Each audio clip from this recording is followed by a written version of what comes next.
வணக்கம். நல்லுணவு நம்முணவு இந்த அலைவரிசைக்கு உங்கள் எல்லோரையும் அன்போடு வரவேற்கிறேன். நம்முடைய அலைவரிசையில் இன்றைக்கி என்ன செய்திருக்கிறேன்றதை நீங்களே பார்த்த உடனே கண்டுபிடிச்சிருப்பீங்க. ஆமாம், வாழைக்காய், வெங்காயம் மற்றும் உருளைக்கிழங்கு வச்சு பஜ்ஜி செஞ்சுருக்கிறேன்.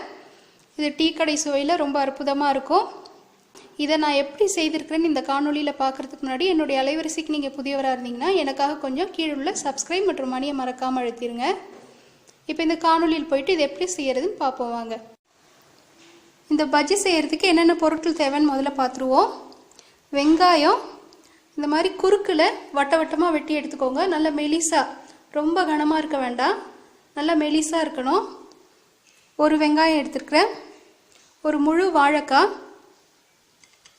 உருளைக்கிழங்கு 1, உருளைக்கிழங்கோட இந்த 2 பக்கவாட்டிலையும் பார்த்திங்கன்னா இந்த மாதிரி அரிஞ்சு எடுத்துட்டேன். அது தோலோடு இருக்கும், ரொம்ப தோலோடு இருக்கும், அதனால் அதை அரிஞ்சு எடுத்துட்டேன். இந்த மாதிரி அரிஞ்சு எடுத்து வச்சுக்கோங்க. இது தவிர கடலை மாவு ஒரு 5 தேக்கரண்டி அளவுக்கு எடுத்து வச்சுருக்கிறேன். கடலை மாவு முடிஞ்ச அளவுக்கும் வீட்டிலையே அரைச்சி பயன்படுத்துங்க. கடையில் வாங்குறத விட அதுதான் சிறந்தது. வீட்டில் அரைச்ச குழம்புல அப்படி இது எப்படி அரைக்கணும்னு இன்னொரு காணொலியில் போட்டிருக்கிறேன்.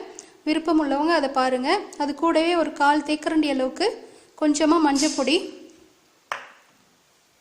ஆப்ப சோடா உங்களுக்கு விருப்பம் இருந்தால் போடுங்க, இல்லைன்னா தவிர்த்துடுங்க. இது ஒரே ஒரு சிட்டிகை அளவுக்கு போடுவேன். பெருங்காயப்பொடி கொஞ்சமாக, உப்பு தேவையான அளவு.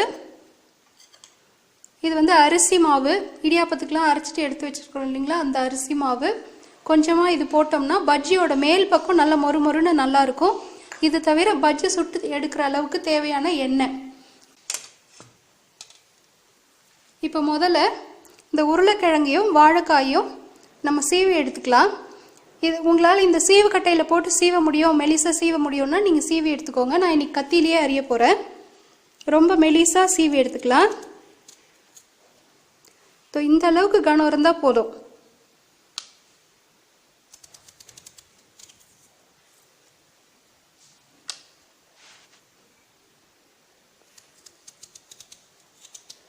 ஒரு பக்கம் எண்ணெய் காய வச்சிருக்கிறேன். கிழங்கு அரிஞ்சாச்சு. இப்போ அடுத்ததாக வாழைக்காய் சீவிக்கலாம்.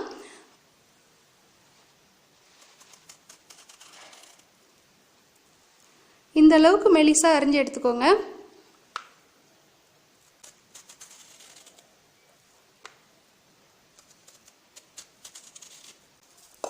இப்போ பஜ்ஜிக்கு தேவையான மாவு முதல்ல பிசைஞ்சு எடுத்துக்கலாம். மாவில் இதுக்கு தேவையான உப்பு, மிளகாப்பொடி, மஞ்சள் பொடி, அரிசி மாவு, பெருங்காயப்பொடி. பெருங்காயப்பொடி ரொம்ப போட வேண்டாம், கொஞ்சமாக போட்டால் போதும். இது எல்லாத்தையுமே சேர்த்துட்டு இது கூட ஒரே ஒரு சிட்டிகை அளவுக்கு சோடா உப்பு போடுறேன். உங்களுக்கு வேண்டான்னா இது தவிர்த்துடலாம். இப்போ நம்ம போட்டிருக்கிற எல்லாத்தையுமே முதல்ல ஒன்றா கலந்து விட்டுட்டு அதுக்கப்புறம் இதுக்கு தேவையான அளவு தண்ணி சேர்த்துக்கலாம். இப்போ இதில் கொஞ்சமாக தண்ணி சேர்த்துக்கலாம். தண்ணியாக ஆகிடக்கூடாது. மாவு இட்லி மாவு பதத்துக்கு நல்லா கெட்டியாக இருக்கணும். உங்கள்கிட்ட இந்த பச்சரிசி மாவு இல்லைன்னா இட்லிக்கு அரைச்சி வச்ச மாவு இருந்ததுன்னா அந்த ஈர மாவு கூட சேர்த்துக்கலாம்.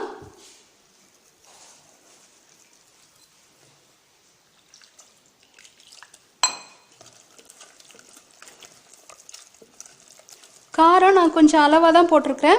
உங்களுக்கு விருப்பம்னா காரம் அதிகம் தேவைன்னா இன்னும் கொஞ்சம் கூட நீங்கள் காரம் சேர்த்துக்கலாம். மாவை நல்லா இந்த மாதிரி தொடர்ந்து விழுற மாதிரி இந்த பதத்துக்கு கரைச்சி எடுத்துக்கோங்க. எண்ணெய் நல்லா காஞ்சிருச்சு. இப்போ இந்த மாவில் முதல்ல வாழைக்காய் பஜ்ஜி போட்டுடலாம். நல்லா இப்படி 2 பக்கமும் நனைச்சிக்கணும். மாவில் நல்லா துவச்சி எடுத்துட்டு இப்படி ஒரு பக்கமாக அப்படி தேய்ச்சி எடுத்துட்டிங்கன்னா போதும். அவ்வளோதான்.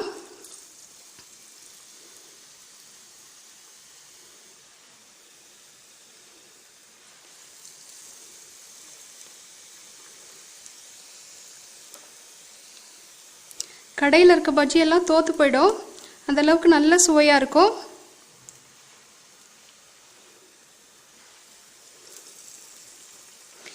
பஜ்ஜி சுடுறதுக்கு எப்போவுமே எண்ணெய் நல்லா காஞ்சி இருக்கணும்.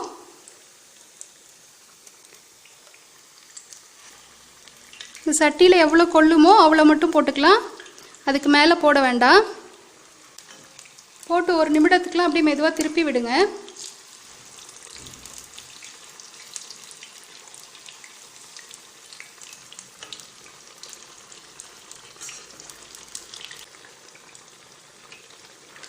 கடையிலலாம் வாங்கினோம்னா இதிலெல்லாம் வந்து நிறம்லாம் சேர்ப்பாங்க சிவப்பா.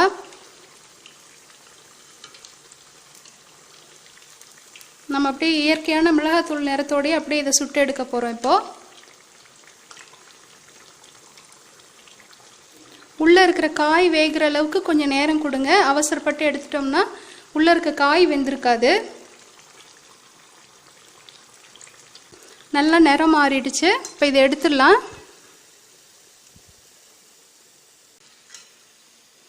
இந்த மாதிரி ஒரு தட்டில் திசுத்தாள் போட்டுக்கோங்க. உங்களுக்கு எண்ணெய் அதிகம் வேண்டாம் அப்படின்னாக்கா அந்த மீதி இருக்கிற எண்ணெய் எல்லாத்தையும் இது உறிஞ்சி எடுத்துரும். வாழைக்காய் முடிஞ்சிருச்சு. இப்போ அடுத்ததாக உருளைக்கிழங்கு போடலாம். உருளைக்கிழங்கு மட்டும் எப்பொழுதும் கொஞ்சம் வேகிறதுக்கு வாழைக்காவை விடவும் கொஞ்சம் நேரம் அதிகமாக கொடுக்கணும். ஒரு 1 நிமிடம் அளவுக்கு கொஞ்சம் அதிக நேரம் கொடுக்கணும்.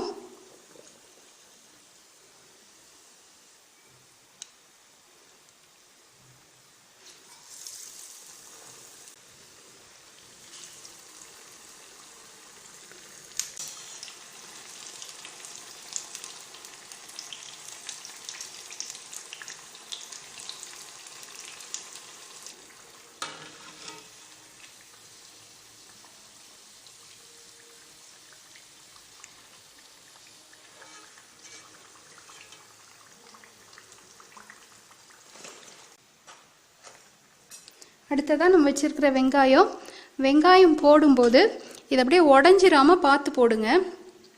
வெங்காயத்தோட இந்த வட்டம் வந்து அப்படி தனித்தனியாக வந்துடாத அளவுக்கு பார்த்து போடுங்க. பொறுமையாக மாவில் முக்கி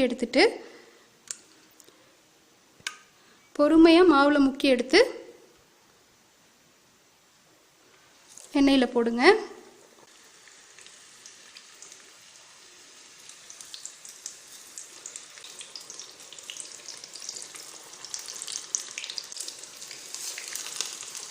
வெங்காயம் வந்து ரொம்ப நேரம் எண்ணெயில் இருக்கணும்னு அவசியம் இல்லை. இது சும்மா போட்டு எடுத்தாலே போதும். அந்த மாவு வெந்தாலே போதும். நல்ல சுவையாக இருக்கும். இது போதும். இது நல்லா செவந்து வந்துடுச்சு. இதை எடுத்துடலாம்.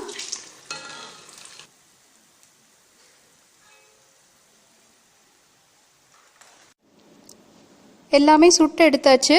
உங்களுக்கு இந்த காணொளி பிடிச்சிருந்தா கீழுள்ள கருத்து பெட்டியில் உங்களுடைய மேலான கருத்துக்களை பதிவிடுங்க. மேலும் என்னுடைய அலைவரிசைக்கு நீங்கள் ஆதரவு தர விரும்புனீங்கன்னா கீழுள்ள சப்ஸ்கிரைப் மற்றும் மணியை மறக்காமல் அழுத்திடுங்க. நன்றி.